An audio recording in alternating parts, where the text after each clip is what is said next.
Do marketing graduates need a personal social media presence? I think in this day and age, it's probably more important than ever. Um, Even with COVID and everything, I think there's so much to be said about using social media and sort of the free tools that are at your disposal to get yourself under the nose of other people.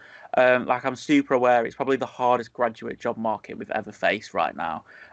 So if you can think of a way to get yourself in front of a company that you want to work that's maybe a little bit less traditional, it isn't a CV, it isn't a cover letter, then that's the best way to do it. I think something that I was really proud about, I suppose, in getting my job for Rise is that it wasn't a very traditional interview process.